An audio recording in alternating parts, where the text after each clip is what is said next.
사랑하는 형제자매 여러분, 오늘 하루도 주님의 은혜 안에서 평안하셨습니까? 이 시간 잠시 세상의 소음에서 벗어나 하나님의 말씀에 귀 기울이는 복된 시간이 되기를 소망합니다.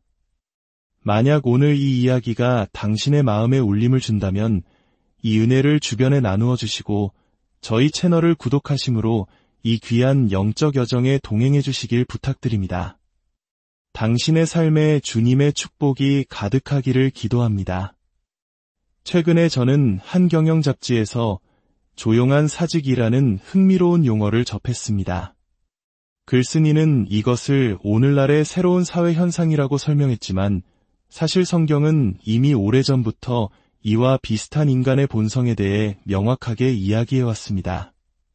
조용한 사직이란 직장인들이 회사를 그만두지는 않지만 더 이상 마음을 쏟지 않는 상태를 말합니다. 직장에서 자신의 가치를 제대로 인정받지 못한다고 느낄 때 월급이나 복지를 포기하며 극단적으로 퇴사하는 대신 조용히 마음의 문을 닫아버리는 것이죠. 책상 위에 올라가 불을 지르고 소란을 피우는 대신 그저 최소한의 역할만 수행하는 겁니다.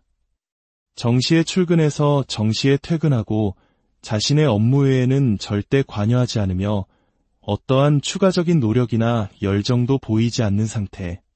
이것이 바로 조용한 사직입니다. 글쓴이는 이것이 단순히 유행하는 현상이 아니라 인간의 깊은 본능과 연결되어 있다고 말합니다.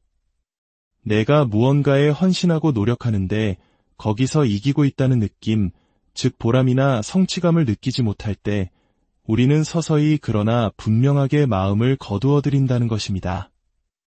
요란하게 선언하지는 않지만 조용히 포기해버리는 것이죠. 저는 이 개념을 접하며 문득 이런 생각이 들었습니다. 혹시 이 조용한 사직이 우리의 일터를 넘어 우리의 신앙생활 속에서도 일어나고 있는 것은 아닐까요? 하나님께서 오늘 저에게 승리의 선물이라는 말씀을 주신 이유가 바로 여기에 있는지도 모릅니다. 지금 이 순간 삶 속에서 영적인 조용한 사직을 겪고 있는 누군가를 위해 말입니다. 당신은 공식적으로 무신론자가 되겠다고 선언한 적이 없습니다. 소셜미디어 프로필을 나는 하나님을 미워한다라고 바꾸지도 않았죠. 하지만 마음 깊은 곳에서는 이미 알고 있습니다. 내 삶에서 승리하고 있지 못하다는 느낌, 죄의 유혹 앞에서 번번이 무너지고 기쁨과 감사를 잃어버린 채 살아가는 자신의 모습을 말입니다. 그래서 가장 논리적인 반응처럼 보이는 길을 택합니다. 바로 조용히 노력하기를 그만두는 것입니다. 어차피 노력해도 안 되는데 차라리 시도조차 하지 않으면 실패했을 때 실망하지 않을 거야. 이 죄와 싸우는 것이 너무 힘드니 그냥 죄에 굴복해버리면 더 이상 약하게 느껴지지 않을 거야. 싸우지 않으니 패배감도 없겠지. 기쁨과 긍정을 연기하는 것에 지쳤어. 그냥 내 삶을 지배하려는 냉소주의의 나를 온전히 내던져버리자. 그러면 더 이상 상처받을 일도 없을 거야. 마치 경기장에 들어서지 않으면 질 일도 없다는 생각과 같습니다. 내가 가진 믿음이라는 공을 들고 그냥 집으로 가버리는 것입니다. 그러면 악마가 나를 이길 수 없다고 생각합니다. 나를 찾을 수 없으면 나를 공격할 수도 없으니까요. 그래서 우리는 온갖 변명 뒤에 숨어 예전에는 그토록 벗어나고 싶었던 것들과 타협하며 안주해버립니다. 이 모든 과정을 누구에게도 알리지 않습니다. 만약 내가 포기했다고 선언하면 누군가 다가와 나를 그 절망의 늪에서 끌어내려 할까 봐 두렵기 때문입니다. 그래서 겉으로는 아무 문제 없는 척합니다. 교회에도 출석하고 예배에도 참석합니다. 하지만 몸만 와 있을 뿐 마음은, 영혼은 그 자리에 없습니다. 나의 최선, 나의 열정, 나의 아이디어, 나의 진정한 모습은 깊숙이 숨겨둡니다. 진짜 나를 드러내지 않으면 진짜 나가 상처받을 일도 없다고 믿으면서 말입니다. 사랑하는 성도 여러분, 이보다 더 비참한 삶이 어디 있겠습니까? 하나님께서 우리에게 승리를 약속하셨다는 것을 알면서도 그 약속과는 전혀 다른 현실 속에서 살아가는 것. 용서받은 자녀라는 사실은 알지만 죄에 대한 승리 없이 무기력하게 살아가는 산말입니다. 예전에 이런 문구가 적힌 자동차 스티커를 본 적이 있습니다. 크리스천은 완벽하지 않습니다. 단지 용서받았을 뿐입니다. 처음에는 참 멋진 말이라고 생각했지만 곱씹어볼수록 어딘가 불편하고 온전한 진리가 아니라는 생각이 들었습니다. 물론 우리가 완벽하지 않다는 것은 사실입니다. 하지만 단지 용서받았을 뿐이라는 말이 우리의 신앙의 최종 목표일까요? 우리는 세상 사람들과 똑같이 거짓말하고 똑같이 미워하고 똑같이 절망합니다. 단지 우리는 용서받았다는 점이 다를 뿐이죠. 이런 모습이 과연 세상 사람들에게 매력적으로 보일까요? 나와 함께 교회에 갑시다. 제 삶도 당신처럼 엉망이고 저도 당신처럼 똑같은 변명을 하고 똑같은 실패를 반복합니다. 이리로 와서 이 무기력함을 함께 맛봅시다. 라고 말하는 것과 무엇이 다릅니까? 용서는 받았지만 승리하지 못하는 삶은 고통 그 자체입니다. 나는 이 문제를 극복해야 한다는 것을 안다. 나는 이 사람을 용서해야 한다는 것을 안다. 나는 이 유혹을 거절해야 한다는 것을 안다. 기도로 이겨내야 한다는 것을 안다. 나는 이것보다 더 나은 사람이 되어야 하고 이런 사소한 모욕에 흔들리지 않을 더 큰 사람이라는 것을 안다.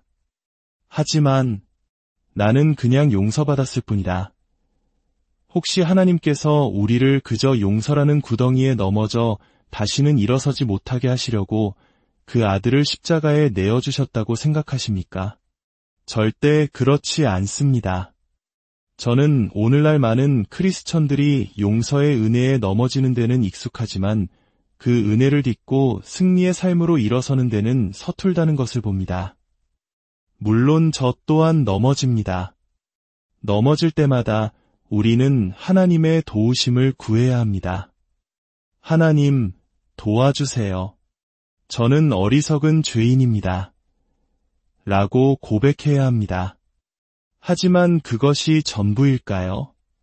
예수님께서 십자가에서 돌아가신 이유가 우리가 똑같은 구덩이에 계속해서 빠지도록 내버려두기 위함일까요?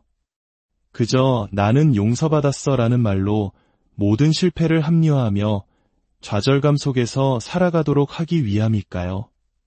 승리에 대한 찬양을 부르면서도 예배가 끝나면 다시 패배의 삶으로 돌아가는 것을 반복하는 것은 결코 즐거운 신앙생활이 될 수 없습니다. 이것이 바로 많은 사람들이 영적인 조용한 사직을 선택하는 이유입니다.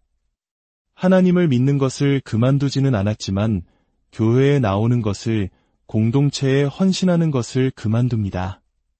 자신의 삶의 방식에 맞는 성경 구절만 쏙쏙 골라 읽고 자신에게 도전이 되는 말씀은 애써 외면합니다. 듣기 좋은 말씀, 귀여운 말씀만 인용하며 스스로를 위로합니다. 그러나 사도 바울은 고린도전서 15장에서 외칩니다. 우리 주 예수 그리스도로 말미암아 우리에게 승리를 주시는 하나님께 감사하노니 예수님은 단지 우리가 용서받게 하시려고 돌아가신 것이 아닙니다. 우리가 넘어지도록 내버려 두시려고 돌아가신 것도 아닙니다. 그분은 우리가 그분과 함께 다시 일어서게 하시려고 돌아가셨습니다. 그분의 죽음은 우리에게 부활을 약속하는 보증수표와도 같습니다. 우리는 그분과 함께 일어섭니다. 마음속으로 함께 외쳐봅시다. 나도 주님처럼 주님과 함께 일어섭니다. 썩을 것이 썩지 아니함을 입는 부활의 소망, 이것이 바로 우리 믿음의 본질입니다. 예수님께서 죽음이라는 가장 강력한 원수, 무덤의 권세를 이기셨다면 우리가 감히 어떤 절망과 실패 속에 계속 머물러 있을 수 있겠습니까? 용서를 실패의 면죄부로 삼지 마십시오. 아기 예수님을 그저 조용하고 귀여운 모습으로만 기억하려는 유아기적 신앙에 머물러서는 안 됩니다. 예수님은 십자가를 지실 때 피땀을 흘리셨고 그 십자가를 끝까지 견디셨습니다. 그 앞에 놓인 기쁨을 바라보시면서 말입니다. 저는 여러분에게 죄를 짓지 마십시오 라고 외치는 것이 아닙니다. 그것은 오직 예수님만이 하실 수 있는 말씀입니다. 저는 이렇게 말씀드리고 싶습니다. 포기하는 것을 멈추십시오. 싸우기를 멈추지 마십시오. 사도 바울은 고린도전서 15장 56절에서 이렇게 말합니다. 사망이 쏘는 것은 죄여 죄의 권능은 율법이라. 율법은 우리에게 어떻게 살아야 할지 보여주었지만 우리의 죄된 본성 때문에 우리는 그 율법을 지킬 힘이 없었습니다. 이 얼마나 절망적인 상황입니까? 그러나 바로 다음 구절 57절에서 위대한 반전이 일어납니다. 우리 주 예수 그리스도로 말미암아 우리에게 승리를 주시는 하나님께 감사하노니.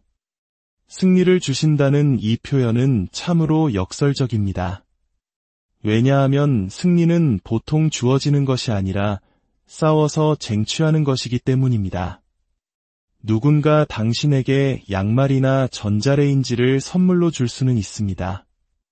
하지만 승리를 선물로 준다는 것은 기적과도 같은 일입니다. 이는 마치 하나님께서 아무런 노력 없이 참여상 트로피를 나눠주시는 것처럼 들릴 수도 있습니다. 그래서 우리는 반드시 그 다음 구절 58절에 주목해야 합니다.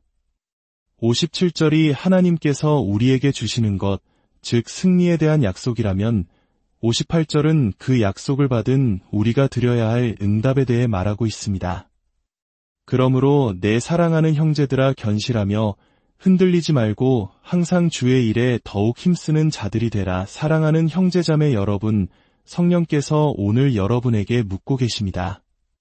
당신은 58절의 헌신보다 57절의 약속에만 더 매달리고 있지는 않습니까?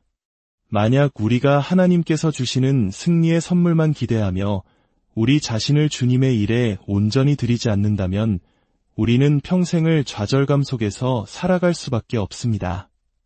그리스도께서 이미 우리에게 일어설 힘을 주셨음에도 불구하고 왜 여전히 넘어진 채로 있는지 의아해하면서 말입니다. 하나님께서는 말씀하십니다.